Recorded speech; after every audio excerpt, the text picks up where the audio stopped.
Have you ever been such a bad person in life where you're really just at the bottom of the barrel? You're such a bad person that God himself comes down to earth. Not like that time, but he comes down to earth specifically for you. He comes down because you're such a bad person just to give you a little bit of a test, and you failed the test so bad that he puts you in a rehabilitation program for the worst people to try to make you better. Well, that's what Flawed Almighty is all about, and we're going to talk about that right now. Before we get into this video, please make sure to like, comment, and subscribe if you feel that I deserve it. It means a lot. It lets me know that you guys enjoyed this type of video and you want to see more of it. Let me know if you guys see any other manga, webtoon, or anime that you guys want me to talk about. My calling in life, I feel like, is to find the best, greatest, and craziest manga, anime, webtoon, any type of that series or anything from Japan, and tell you all about it and spread that message to the world. Anyway, guys, with that, let's get on to the video. Flawed Almighty is by R.H. Song and Carnby Kim, who Carnby Kim made two other series that you guys might have heard about, one being Bastard and the other one having a live-action Netflix adaptation, Sweet Home. So you know he's getting set up to just hit a home run. And this story follows the character Jeonji Kim, who's just a terrible person. He's a dick. He's an absolutely horrible person, and he's been the Korean stereotype for that like tough guy type of situation where he's the leader of like the school or whatever because he's the toughest and baddest of all. And one day after he's grown up and gone past high school, he's an adult now, he's a loser, he's at a dead end point of his life, he has a permanent limp from an accident that happened back in high school. He's walking home after a reunion, and on the side of the road is a homeless person. Now, he's such a dick to this homeless person. He treats him like absolute crap, and what we find out is the homeless person actually wasn't homeless. He has a home, only not on this earth, in heaven, because it's God. This is very much one of those series where they just kind of take what they want from the Bible and religion and just kind of use it what they want for an interesting story. So keep that in mind. This is not very biblically accurate. And because of this interaction he has with God, not only this interaction, but everything he's done up to this point in his life, has caused him to become part of a rehabilitation program that God has made for the worst of humanity. And he kind of goes home, he doesn't really believe anything, or he doesn't really understand what he really did until he gets a strange knock at the door. And who's at the door but his guardian angel, Shi-Yang. And Shi-Yang is one of those characters that has anime's best stereotype, a yandere. That's right. The way she introduces herself is she pulls out a knife, stabs Jeonji, he dies, and she brings him back to life to prove that she's a guardian angel. It's a bit of a darker method of going out, but I mean, under the circumstances, you kind of have to go for more extreme methods to get somebody to believe that type of stuff. After he comes to terms with Shi-Yang being his guardian angel, he kind of just gives up and a little bit goes along with it after being stabbed and brought back to life. It's a little bit of a sign that this isn't a dream and you're actually there, and also a quick visit to hell kind of, really put a pep in his step to, go along with the whole moment, because the way it depicts hell and what biblically accurate hell is and what this shows, it's kind of eerie to see how it could have some sort of a realistic interpretation of what hell can be like, and it kind of makes a little bit of sense of what it is, and it's a bit terrifying. I haven't slept for weeks, and my therapist says I'm in such bad condition they can't see me anymore, but it's okay.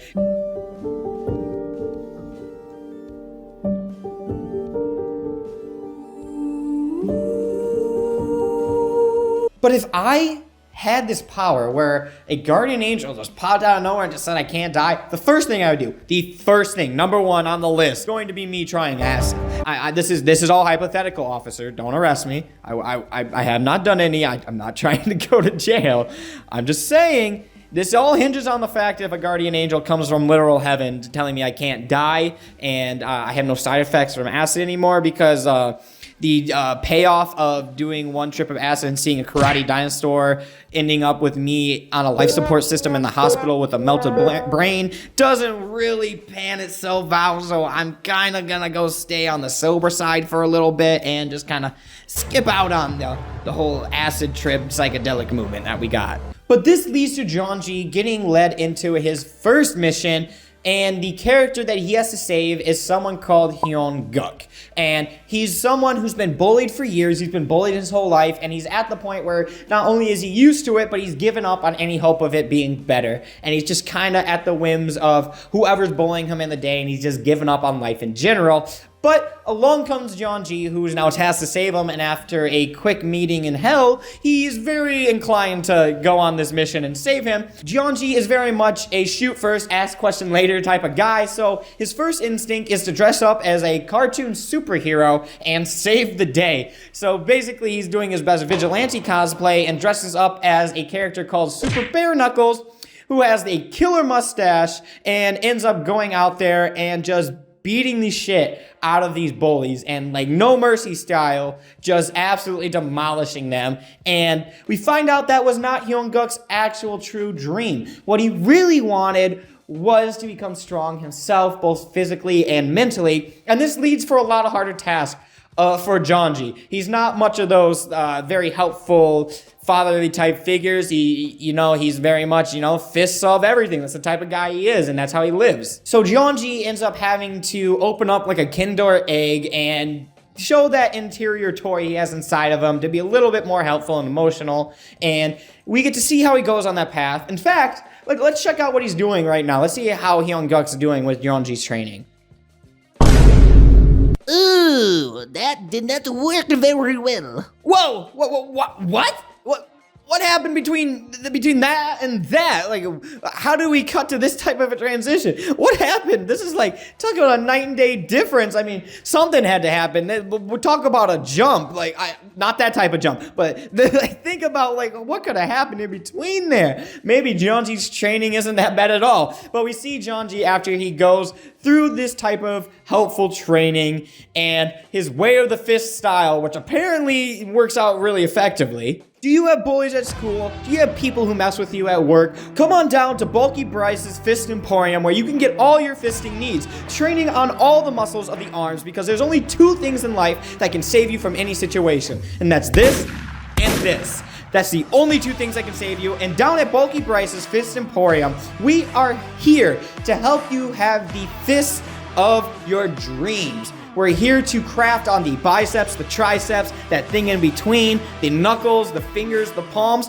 We'll train you into the most hardened puncher in the world. Your arms, hands, and knuckles will be on a different level. When you're done with Bulky Bryce's Fist Emporium, we have a money back guarantee. And if our training doesn't work, we'll cut off your arms and give you new ones. That's right, we have a new arm guarantee at our place. So come on down to Bulky Bryce Fist Emporium today. Man's walking in like one of those TikTok transformations where he's showing himself from middle school, and then it's just the high school him walking up like, punch me, bitch. This series very much encapsulates the darkest sides of humanity. From bullying to stalkers to suicide, this series has it all. It's like such a bad Phil Swift type of, and there's more. I'm like, I could go without those.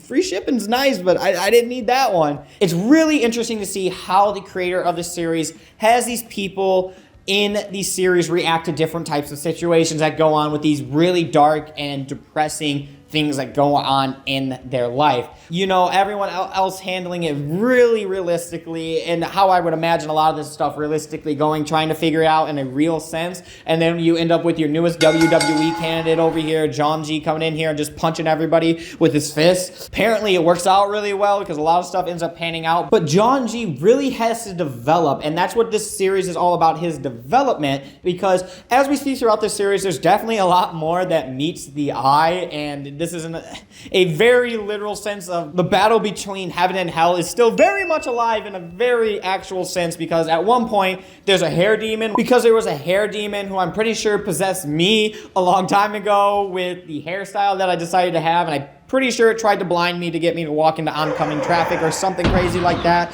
It was not a good time. I went crazy. Same thing with my perm. I think it came back to me at that point, and at that time it ended up me going crazy enough to try to shave myself bald. So we're all going through some interesting times in our life. But the dynamic between Chiang and Jeonji is the bread and butter of this series. It really pushes the series forward. It really makes you want to keep reading. It's really fun to watch them go on this journey together because they're two sides of the same coin. They're very different in a very noticeable way. Jeonji's very pessimistic. He's a dick. He's punching through everything. He doesn't care. He's cold to the world.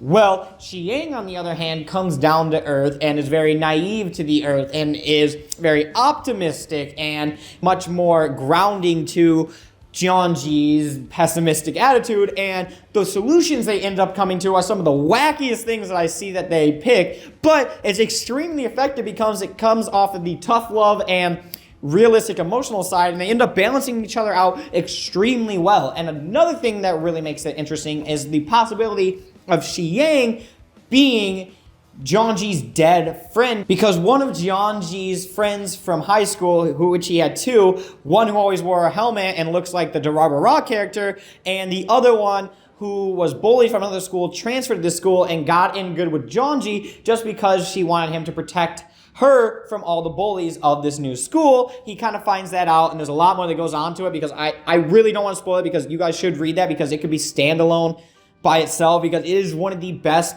backstories I've ever seen in any anime, manga, or webtoon. It is one of the coolest things. Well, not cool, but it's one of the best well-written stories that I've ever seen for a backstory. It's so emotional and heart-wrenching. Oh, no. No, please. Please don't. No. No. No! Flawed Almighty might be a series about flawed individuals who are in Earth trying to deal with everyday life things that are some of the darkest parts of our lives and some of the parts that we really don't want to talk about and kind of wish we could just shove under the rug. This series is anything but flawed. It handles all these topics with the utmost care.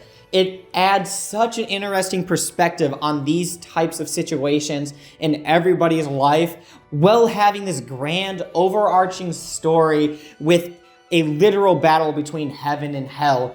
And Jeonji being the focal point of this series has him being the literal depiction of this battle between heaven and hell, because he is battling that on the inside and outside of him as he's going to be trying to become a better person and going and battling his inner demons, but literally battling other demons that are out there in the world. And this series really shows you what it means to have light in the darkness, what it's like to have people there for you, what it's like to have bonds, and so much more, and what the effects that you can have on somebody can be, both good and bad. This series does everything it needs to be one of the most interesting, unique, most well-written stories. Carnby Kim and RH Song are out of this park.